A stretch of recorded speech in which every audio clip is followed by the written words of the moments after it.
नमस्कार आणि स्वागत आहे. आज आपण एका अशा कोड्यावर बोलणार आहोत जे आपल्या सगळ्यांच्या घरात, आपल्या ताटात दडलेलं आहे.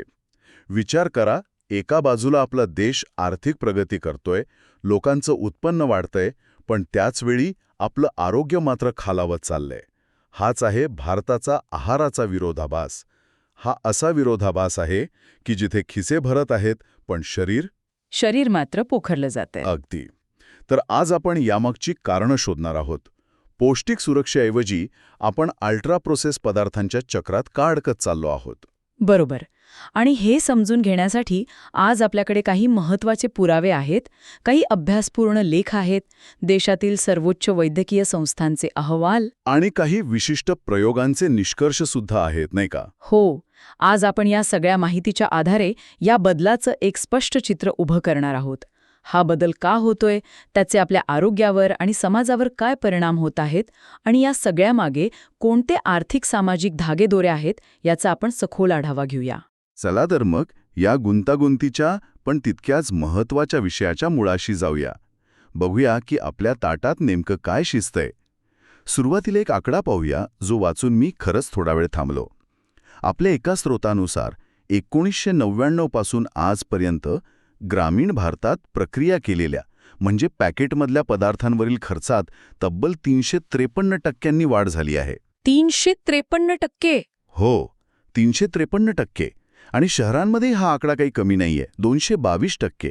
याचा सरळ अर्थ आहे की गेल्या 2 दशकात आपलं जेवणाचं ताट पूर्णपणे बदलून गेलं आहे. हो, आणि हा बदल फक्त जास्त खाण्यापुरता मर्यादित नाहीये. बरोबर. हा बदल काय खातोय यात झालेला आहे.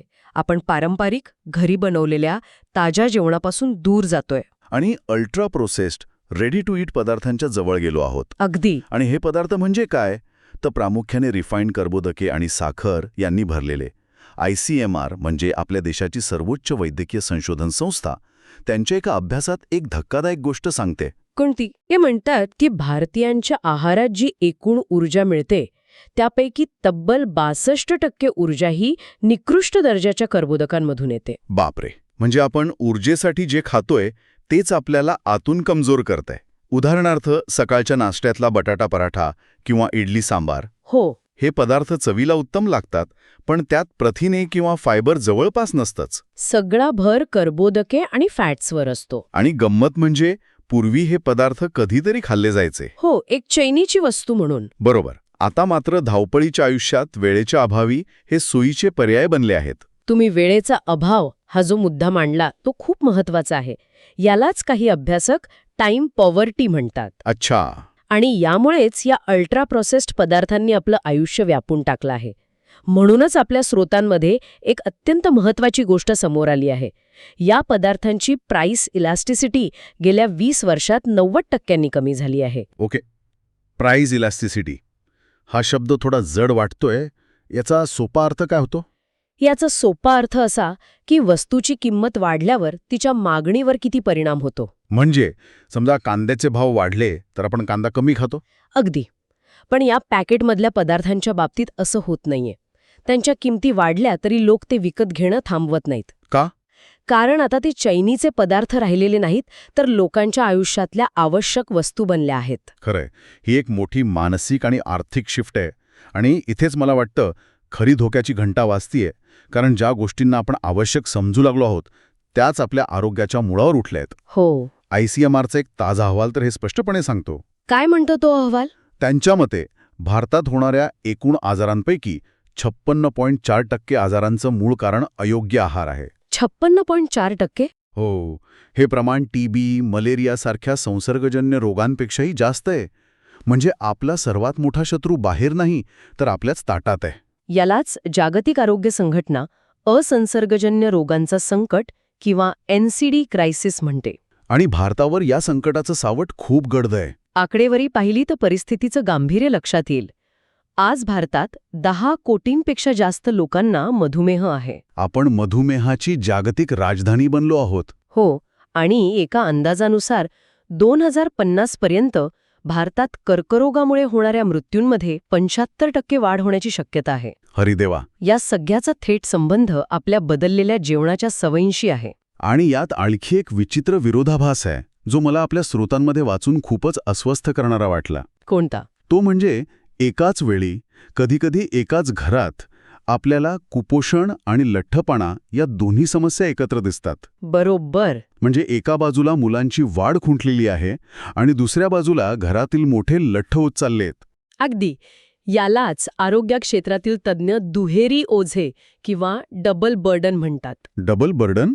आणि हे असं आहे की एकाच वेळी तुम्ही तहानलेली पण आहात आणि पाण्यात बुडत पण आहात. म्हणजे शरीराला कॅलरीजच्या महापुरात बुडवलं जाते, बरोबर. पण पोषणाच्या बाबतीत ते कोरडं ठाके. राष्ट्रीय कुटुंब आरोग्य सर्वेक्षण 5, ज्याला आपण NFHS-5 म्हणतो, सरकारचा एक मोठा आरोग्य सर्वे जो देशाच्या आरोग्याचा आरसा असतो. हो, तो हेच दाखवतो. त्यांच्यानुसार देशातील 35.5% मुलं खुरटळलेली आहेत, म्हणजे स्टंटेड आहेत. आणि त्याच वेळी शहरी महिलांमध्ये लठ्ठपणाचं प्रमाण 24% वाढलंय. मग पण असं का होतंय? म्हणजे कॅलरीज जास्त आणि पोषण कमी, याचं कारण काय? याचं मुख्य कारण आहे प्रथिनांची आणि सूक्ष्म पोषक तत्वांची प्रचंड कमतरता. अच्छा. आपल्या आहारात भात, गहू, बटाटा यांसारख्या गोष्टी खूप आहेत, पण डाळी, कडधान्य, भाज्या, फळे यांचं प्रमाण खूप कमी झालंय. हो. एका अभ्यासानुसार भारतातील 80% ग्रामीण कुटुंबांना शिफारशीपेक्षा कमी प्रथिने मिळतात. 80%? हो. आणि ते त्यांच्या प्रथिनांची 60 ते 75% गरज फक्त तृणधान्यांमधून भागवतात, जे शरीरासाठी अपुरं आहे. त्यामुळे शरीर फुगतं पण मजबूत होत नाही. अगदी बरोबर. ओके. तर चित्रातच स्पष्ट होतंय, आपलं ताट बदललंय, त्यामुळे आपलं आरोग्य धोक्यात आलंय आणि आपण एका विचित्र दुहेरी संकटात सापडलो आहोत. बरोबर. पण मला जो प्रश्न सतावतोय तो हा की हे सगळं का घडतंय? लोक जाणून बुजून स्वतःच्या आरोग्याला हानिकारक असलेले पर्याय का निवडत आहेत? हे फक्त चवीपुरतं आहे की यामागे काहीतरी मोठं कारण आहे? नाही, हे फक्त चवीपुरतं नक्कीच नाही. चिप्सचं पॅकेट विकत घेताना कुणी विचार करत नसेल की यामुळे देशाचा NCIS क्रायसिस वाढतोय. खरंय. त्या क्षणाचा निर्णय हा अनेक सामाजिक आर्थिक घटकांवर अवलंबून असतो. आणि यातला सर्वात महत्त्वाचं आणि मोठं कारण म्हणजे अनहेल्दी पदार्थ हे आरोग्यदायी पदार्थांपेक्षा स्वस्थ आणि सहज उपलब्ध आहेत. यावर आपल्या स्रोतांमध्ये काही उदाहरण आहे का? हो, एक खूप चांगलं उदाहरण आहे. 5 ते 10 रुपयांना मिळणारं चिप्सचं किंवा बिस्किटाचं पॅकेट घ्या. तेवढ्याच पैशात तुम्हाला कोणतं फळ मिळेल किंवा तेवढीच ऊर्जा देणारा कोणता पौष्टिक पदार्थ मिळेल? खरंय, काहीच नाही. उत्तर आहे काहीच नाही. एक सफरचंद किंवा एक केळं विकत घ्यायला गेलं तर ते या पॅकेटपेक्षा 3 ते 4 पट महाग मिळतं. हो. त्यामुळे कमी उत्पन्न गटातील कुटुंबासाठी, मुलांची छोटी भूक भागवण्यासाठी ते पॅकेटच सोपा आणि परवडणारा पर्याय ठरतो. आणि ह्यात आपण आधी बोललो तो टाईम पॉवर्टीचा मुद्दाही येतो. बरोबर. आजच्या धावपळीच्या जीवनात, खास करून शहरांमध्ये, जिथे लोकांना कामावर जायला 2-2 तास लागतात, तिथे घरी येऊन स्वयंपाक करायला वेळ आणि शक्ती दोन्ही कमी पडतात. हो. अशावेळी 2 मिनिटात तयार होणारे नूडल्स किंवा बाहेरून मागवलेला पिझ्झा हा सोपा उपाय वाटतो. बरोबर. आणि इथे अजून एक गंभीर गोष्ट लक्षात घ्यायला हवी. कोणती? शहरी भागातील गरीब वस्त्यांमध्ये आरोग्यदायी पर्याय मिळणं हेच एक आव्हान आहे. याला फूड डेझर्ट म्हणतात. Food desert? हो. दिल्ली NCRमध्ये केलेल्या एका अभ्यासात एक धक्कादायक वास्तव समोर आलं. त्यांनी सर्वे केलेल्या वस्त्यांमध्ये केवळ 13.3% दुकानांमध्ये फळं आणि भाज्या मिळत होत्या. फक्त 13%? हो. तर 100% दुकानांमध्ये अल्ट्रा प्रोसेस्ड पदार्थ म्हणजे चिप्स, कोल्ड्रिंक्स, बिस्किट्स विकले जात होते. अरे देवा! म्हणजे लोकांना आरोग्यदायी काही खायचं असेल तरी त्यांच्या आजूबाजूला पर्यायच उपलब्ध नाहीयेत. अगदी. सुपरमार्केट्स आणि फास्ट फूड चेन्सच्या वाढीमुळे हे प्रक्रिया केलेले पदार्थ सगळीकडे पोहोचले आहेत. हे एक काय म्हणतात त्याला ओबेसोजेनिक म्हणजे लठ्ठपणाला प्रोत्साहन देणारं वातावरण तयार करतं. खरं तर हे खूपच अन्यायकारक आहे. बरोबर. म्हणजे आपण लोकांना आरोग्यदायी निवडी करायला सांगतो पण त्यांच्या आजूबाजूला तसे पर्यायच उपलब्ध करून देत नाही. हो.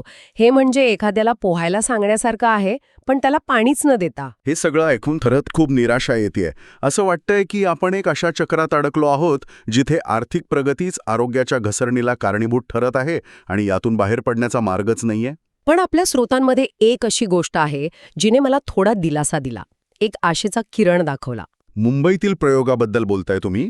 हो. मुंबईतील एका कमी उत्पन्न असलेल्या वस्तीत एक खूप रंजक प्रयोग करण्यात आला.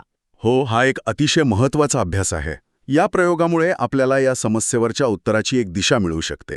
मुंबईतील मानखुर्द वस्तीत जिथे खूप कमी उत्पन्न असलेली कुटुंबं राहतात तिथे काही कुटुंबांना गहू आणि तांदळावर सबसिडी देण्यात आली. अच्छा, हा एक रँडमाइज्ड कंट्रोल ट्रायल होता. हो, म्हणजे काही निवडक कुटुंबांना सबसिडी दिली गेली आणि काहींना नाही. आणि मग शास्त्रज्ञांनी त्यांच्या खरेदीच्या सवयींचा अभ्यास केला. आणि त्याचे जे परिणाम आले ते खरंच अनपेक्षित होते. मला वाटलं होतं की लोकांना स्वस्तात धान्य मिळाल्यावर उरलेल्या पैशाने ते जास्त जंक फूड विकत घेतील, पण झालं उलटं. बरोबर. अगदी. ज्या कुटुंबांना गहू आणि तांदळावर सबसिडी मिळाली त्यांनी जंक फूडवरील खर्च लक्षणीयरित्या कमी केला.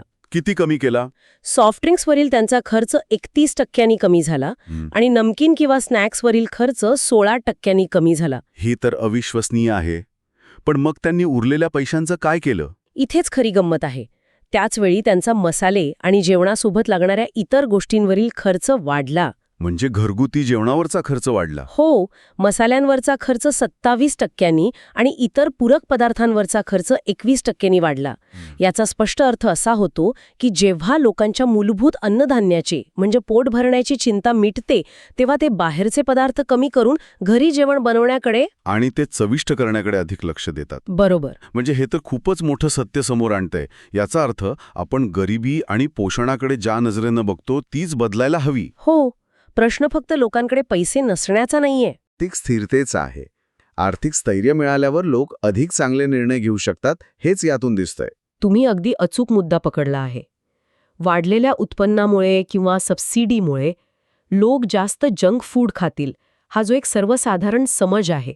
त्याला या प्रयोगाने पूर्णपणे छेद दिला आहे. हो, उलट मूलभूत गरजा पूर्ण झाल्यावर लोक घरगुती आणि अधिक पौष्टिक जेवणाकडे वळू शकतात हे सिद्ध झालं. आणि इथे शासनाच्या सार्वजनिक वितरण प्रणाली म्हणजे PDS सारख्या योजनांची ताकद दिसून येते. नक्कीच. जर या योजना योग्य प्रकारे राबवल्या तर त्या केवळ अन्न सुरक्षाच नाही तर पौष्टिक सुरक्षेसाठी एक मजबूत पाया ठरू शकतात. ही एक खूप मोठी आणि सकारात्मक गोष्ट आहे. तर आजच्या चर्चेतून हे स्पष्ट झालं की भारतात खर्च, सोय आणि सहज उपलब्धतेमुळे आपल्या आहारात एक मोठा आणि चिंताजनक बदल होतोय, ज्यामुळे आरोग्याचं एक मोठं संकट आपल्यासमोर उभं आहे. हो, पण त्याचवेळी मुंबईतील प्रयोगासारखे काही सकारात्मक संकेतही आहेत जी आपल्याला सांगतात की योग्य धोरणांनी आणि योग्य हस्तक्षेपाने या ट्रेंडला आपण उत्तर देऊ शकतो. नक्कीच. या चर्चेचा सर्वात मोठा निष्कर्ष हा आहे की ही समस्या केवळ वैयक्तिक निवडीची किंवा इच्छाशक्तीची नाही. हा संपूर्ण अन्न प्रणालीचा म्हणजे फूड इकोसिस्टीमचा प्रश्न आहे. जोपर्यंत आरोग्यदायी पर्याय हा लोकांसमोर सोपा, सहज उपलब्ध आणि परवडणारा पर्याय बनत नाही, तोपर्यंत लोकांकडून फक्त इच्छाशक्तीची अपेक्षा करणं चुकीचं आहे. अगदी. आरोग्यदायी निवड ही सर्वात सोपी निवड बनवणं हेच आपल्यासमोरील खरं आव्हान आहे. बरोबर. आजच्या चर्चेतून एक विचार माझ्या मनात घोळतोय. कोणता? आपल्या स्रोतांमध्ये एका ठिकाणी तांदूळ आणि गव्हाऐवजी बाजरी, ज्वारी, नाचणीसारख्या पौष्टिक तृणधान्यांना सबसिडी देण्याचा उल्लेख आहे. हो, मिलेट्स ना. हो. आता यावर थोडा विचार करूया. धोरणात्मक आणि सांस्कृतिक पातळीवर असा बदल घडवून आणण्यासाठी काय करावं लागेल? कल्पना करा, सरकारने PDS मधून बाजरी द्यायला सुरुवात केली. त्यामुळे एका शेतकऱ्याने आपलं पीक बदलण्याचा निर्णय घेतला आणि दुसरीकडे एका कुटुंबाने आपल्या ताटातलं मुख्य अन्नधान्य बदलण्याचा निर्णय घेतला. या एका निर्णयाचा त्या शेतकऱ्याच्या जमिनीवर, त्या कुटुंबाच्या आरोग्यावर आणि पर्यायाने देशाच्या पर्यावरणावर आणि पाण्याच्या पातळीवर काय परिणाम होईल? हा खूप मोठा आणि महत्त्वाचा प्रश्न आहे.